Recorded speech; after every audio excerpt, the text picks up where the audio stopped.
overall pick in this year's draft, Caitlin Clark, 6-foot guard from the University of Iowa. The second pick, the 15th overall selection in the draft, Celeste Taylor, a 5'11" guard from Ohio State. And to round things out, the 27th overall pick, Leilani Correa, a 6-foot guard from the University of Florida. So we'll go to questions here in the room. Raise your hand. I think we've got a mic. Joe's got it there. We can pass it around. Whoever wants to start can go ahead. Hey, Christie, with Caitlin, how do you see her game fitting into the WNBA, specifically with your team, how they play? Yeah, I mean, let's start with, her shooting ability is what everyone talks about, right? Just her spacing ability, but her passing, her IQ, just watching her and her decision-making coming off screens. I mean, we went through this whole offseason trying to figure out, like, what we needed to change or fix, and when you add her, she kind of fit right into what we were doing last year. That's going to really free us up, someone who can just knock a shot down, just help so much. Curious if you remember what you were doing on Leap Day when she announced she was going pro and how you found out. Yeah.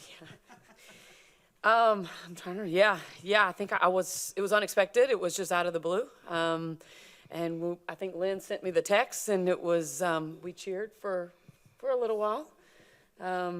She's just changed the landscape of women's basketball. I mean, what she's done and just the fan presence. I mean, just like Ryan said, like what showed up here tonight. I mean, and it was incredible. The atmosphere was incredible here for our draft party. Zion, go ahead. Lin, you were the GM back in Seattle when they had the back-to-back #1 picks with Lauren Jackson and Sue Bird. Just from what you remember from back then to now, what kind of impact can it have when you get two players back-to-back that are just truly all-time greats potentially? Well, it doesn't happen very often, and so when it does happen and you can look back historically, it usually means that it leads to championships. And I think this is the beginning of us getting back on track to win another championship here. When we were able to put Bird and Jackson together, a great point guard and a great post player, we were able to take off in Seattle. And I think that could happen here when you put Clark with Boston. And then let's don't forget, we've got Kelsey Mitchell on the wing, and we've got another excellent young post in Nalissa Smith. So we feel like we've got a lot of pieces. But anytime you can get back-to-back picks, something good's going to happen. When you came back here, you talked about this 3-year plan that you had. This is going into year 3. How do you think drafting Caitlin Clark tonight kind of will help accelerate that? Well, it really bumped us a little bit ahead of schedule. I thought we did a great job last year with Christie and her staff, going from 5 wins to 13 wins.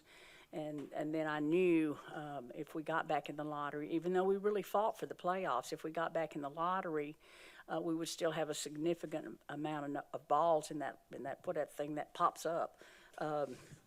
And sure enough, we won the lottery, and this was the great year to win it. We just didn't know if Clark would come out. And so when we found out that she was coming out, and we did not know ahead of time, I can assure you of that. But the day we found out she was coming out, we knew great things were going to happen. Christie, when you look at what Aaliyah went through last year, being the face of a franchise, pretty young, going through some struggles, how do you think she and you all in this team can help Caitlin deal with the maybe unfair pressure that's already put on her? Yeah, I mean, it's, there's a target on her. I mean, there's a target on her. It was on Aaliyah last year.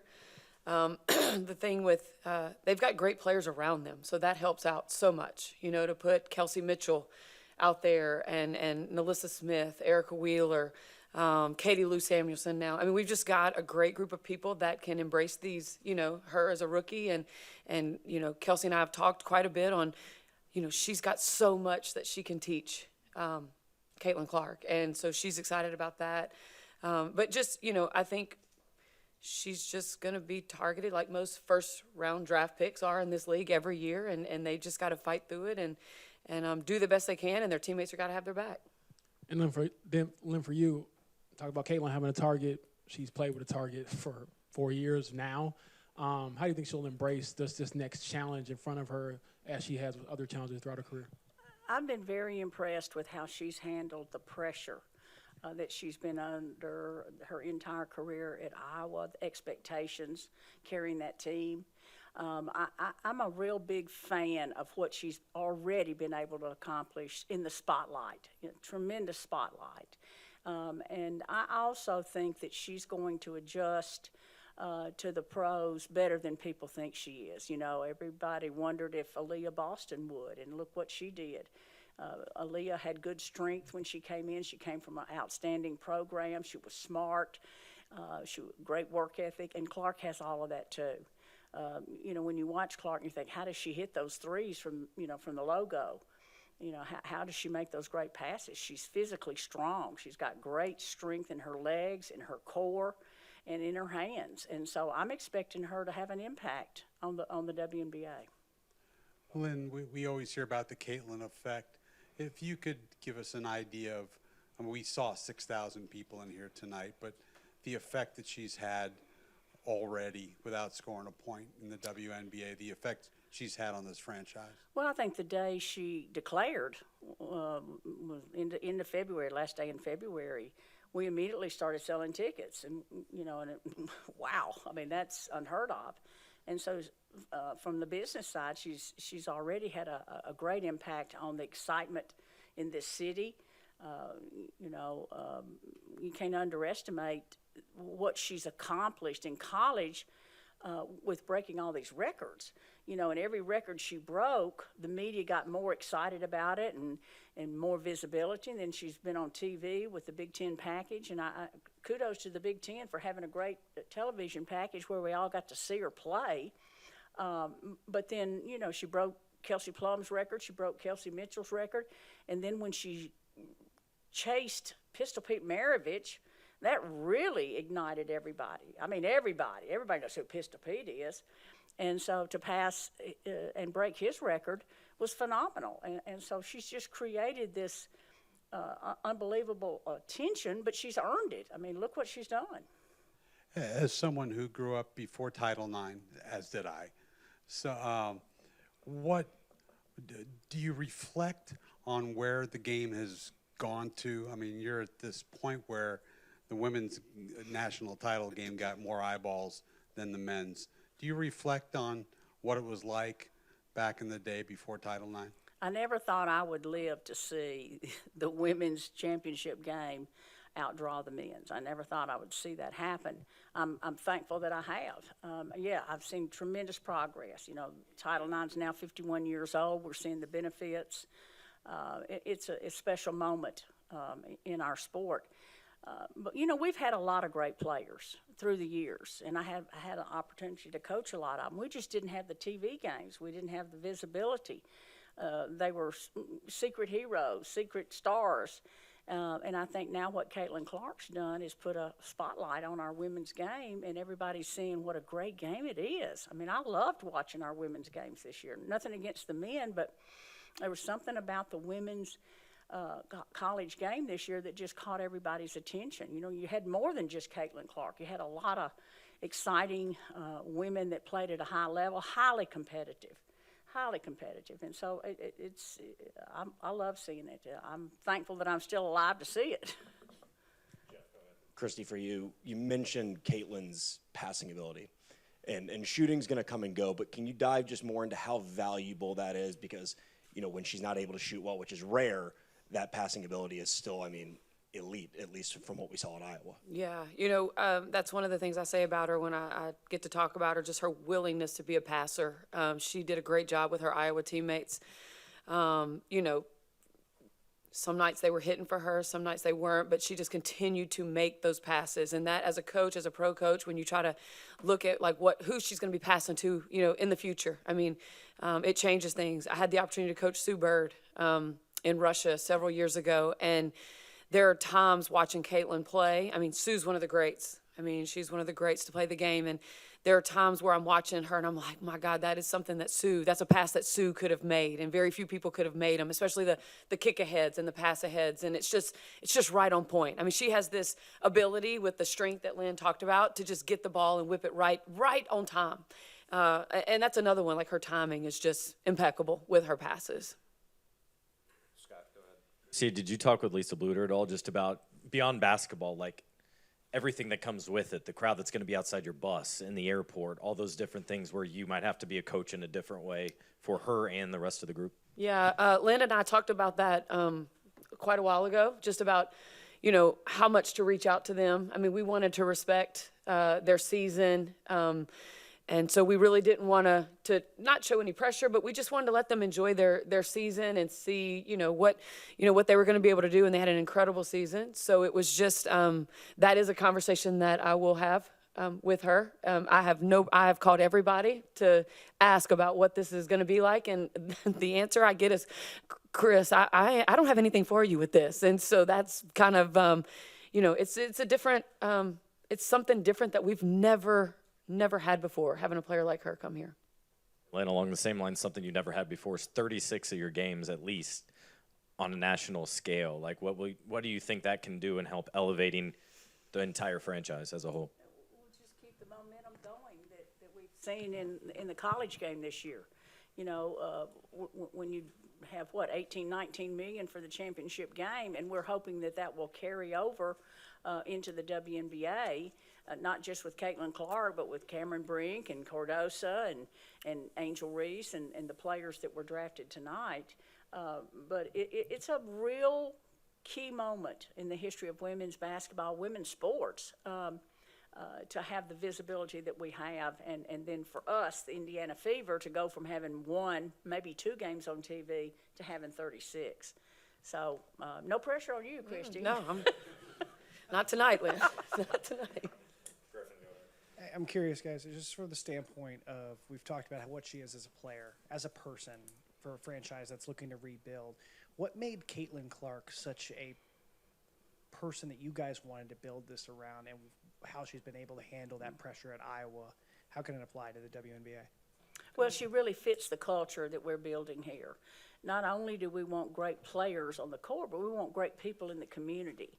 And I think when you watch Caitlin Clark, what she does before the game and after the game, how fan-friendly is, how much she gives back, her foundation, all of the things that she does as a person fit with the type people we want here. The great thing about her, she is a fantastic player and a fantastic person. So it's a perfect fit for us. And she's from the Big Ten. She's from the Midwest. Is there any place better for her than Indianapolis, Indiana? I can't think of it. Lynn, you talked about the attention that Caitlin has brought to the game. I think Don Staley was talking about how the burden, the crown is heavy. Maybe a bit of a unique question, but how much do you think is her responsibility? I mean, she's taken it, she's worn it, but I mean, how much of that conversation will be to maybe try in moments to just be Caitlin? Well, I think she's earned it. What she's accomplished, the 4 years she's played, she's earned that crown. I mean, there's not any doubt in my mind that she's earned it, and I think she's worn it well. I think she's handled the publicity. I think she's found a way to still be the goofy, funny, smart kid off the court. I have a tremendous amount of respect with what she's been able to do so far, and I think that goes back to her family, her parents, her brothers. She comes from a great support.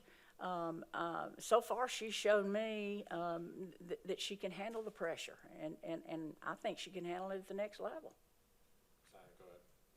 Just for either of you, looking at both Celeste and Leilani, what stood out to you guys about those two and wanting to draft them? Yeah, start with Celeste. I mean, we've watched her thinking she was going to come out last year with the picks that we had, so we've just kind of been on her. She just brings athleticism, size. She's played in several different programs, so that means that she's been able to adjust, so that can help her when she gets here. Leilani, I mean, to me, I started watching her early in the season, but last year she led the SEC in scoring.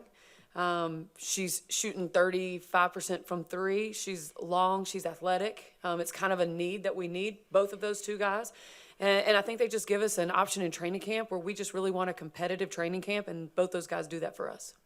And then for you, Christie, last year, obviously you went through it with Aaliyah, just the expectations of a #1 overall pick. How do you as a coach just mentor them and help them balance those expectations and go through maybe the ups and downs they have throughout a season? Yeah, I mean, that's going to be the challenge, right, man? I mean, that's our staff's been together the last few weeks just trying to, talk about what direction we're going to go with different things, and it always comes back to the chemistry in the locker room and making sure that, these guys have there's so much outside noise going on with these guys with social media. And so just to make sure they are connected in there and have each other's back, I think it's a challenge for all of us, just to make sure they're not listening to, what outside people are saying and just paying attention to what's going on the inside. And we've got a great group that was here last year that kind of went through it. I actually tried to, when I thought I needed to meet with a couple of them, they laughed and they were like, Coach, we're good. Like, this is what we've been dealing with since we were in college. So, we'll discuss some things, but, we talk about what it takes to be a special organization, be a special player. And I said this out there, but you have to have a talent, which every one of these players have an amazing gift. But like Lynn said earlier, like the character of the person, that's huge for us. Do they fit in our culture? And then just be crazy competitive. And so these three guys do that for us. This is for either of y'all, but I was talking to fans outside and asked about the anticipation of tonight. And, others' opinions might vary, but someone told me that this was the most anticipated sports pick they've had as an Indianapolis fan since maybe Peyton Manning. When you hear that, does it put it maybe into more perspective of how unique, how special this moment is for this franchise and this city? Wow. That's a wow. That's a wow. I mean, I'm a big Peyton Manning fan. He's a Rocky Topper. So that's putting her in some really high cotton talent there. But wow, I'm glad the fans think that. I hope that's the direction that we're going. And certainly we'd like to follow in Peyton's footsteps and win a championship just like he did. I think we got two on Zoom here. Cheryl Coward, you want to go ahead? Hi. It was really cool to see the Jiffy Lube manager ask his stores to put up signs to get Caitlin to come to Indiana. What other things have you seen or experienced from both of you just to show, how excited people in Indiana are to have her come, even before we knew, it was announced? Oh, I have so many friends I didn't know I had that somehow, find me on, I don't even do very much social media, but I've got friends that want tickets. And for me, that's just people wanting to be around something that's going to be so special. And I can appreciate it. Yeah. All my new friends, I love it. Yeah, and I thought the guy that painted the mural downtown, I'm not sure where, was it Halliburton and Clark? Yep. Somewhere. I thought that was really cool, so that's just another indication of the additional interest that we have. But I love that Jiffy Lube thing. I thought that was really cool. Mike Vopel, go ahead, Mike. Yeah, Lynn or Christie, both, if you guys want to answer this. I wanted to ask about Caitlin's range, which is obviously something she's become famous for, how that translates into helping with spacing. And then also just the fact that you have, I think, the two greatest college three-point shooters now on the same team with Kelsey Mitchell and Caitlin, I think, combined have over 1,000 three-pointers when they're in college. I just wonder if you could answer, both of those things, both Caitlin's range and then having the two of them on the same court. My heart is pounding really hard right now just to hear you say that. The smile that's on my face, it's been just, you're exactly right. I mean, Kelsey Mitchell is special. We're lucky to have her here. She's grown so much, was an all-star last year, but you're right, to have both of them on the court with Aaliyah Boston in the post. I mean, it's a coach's dream, right? So now we've got other players that are going to be around them. We're hoping to have 5 players on the court that can all shoot the three. That makes it really dangerous for other teams that have to guard us. But just to have those two, Kelsey and Caitlin, 2 Big Ten superstars, record breakers. I mean, that's a fun place to be as the coach of the Fever. I think we got one in the back. The range. Oh, go ahead, Mike. I'm really sorry. I was just wondering if you could, Caitlin's range is what she's so known for. How big a factor is that going to be in the WNBA? The logo threes, if you will. Yeah, I've been asked by several of our players, like, what, is, the logo threes, how many are we going to take? And I'm like, well, how many are we going to practice? And how many are you going to make in practice? And, that's Caitlin's range. And that's what she has shown the world that she can do. We're going to take the best shot available for our team across the board. But my gosh, I mean, she broke the record on I don't even know what the feet is on that shot that she took. Almost 40 foot. I mean, and it was a step back almost for her. So, I mean, she's got the strength and the ability to make those shots, which makes it really, really difficult on how you guard her and where you pick her up. I think you saw late in the series where people were picking her up full court just to take the ball out of her hands because they didn't even want a chance, for her to get going from that range. Yeah, and her threes from so far out really affect the spacing in a positive way because you've got to come out and get her. And then her ability to penetrate, draw, and kick is one of the things that I think Christie and the staff will really take advantage of. But, hey, if you can shoot 35, 36% from the logo or anywhere, go ahead and take that job. Yeah, it's yours. We got one in the back. So Christie, probably just with as exciting as it was to turn the pick in tonight, but just to get her on the court, what kinds of things are you looking to have happen over these next 4 weeks with, the first home game just a month away from tonight here? Yeah, I'm really hoping she's going to go home and get some rest for a little while. That's one thing that we've been talking about in the last 48 hours. I mean, she's just on the go. But I can't wait to get her in the locker room with our players. There's been a few of them that have reached out and they've talked. But I don't think you know anyone really until you're in that locker room with your teammates, the 12 of them, and they can get to know her, know that she's a fierce competitor, know that she wants to work so hard, and really at the end of the day, she just wants to win, whatever that is. I mean, that is who she is, and so these guys just see all the articles written and the things on the social media, and they don't really know her yet. I'm ready for that day. I think we got one more on Zoom from overseas. Taka, you want to go ahead? Hi there, congratulations. My name's Taka from New Zealand. Just, Lynn, in the past you've said that roster spots 10, 11, 12. To you, they're like the glue of the team. And with training camp fast approaching and it looking like it's going to be so competitive, what are those qualities that you're looking for in the players to kind of make up the back part of that roster throughout the season? You can never underestimate the value of 10, 11, and 12. Great teams, successful teams, consistently successful teams have 10, 11, and 12 that know their role, accept their role, work hard, make everybody better, cheerleaders, they stay in shape, they're ready if somebody gets hurt, they're ready if somebody gets in foul trouble. So all the great teams I've seen, we won a championship in 2012 because the end of the bench was so positive, was so hardworking. So that's one of the things that we'll do in training camp is figure out who is 10, 11, and 12 because they will make a difference on how far you go.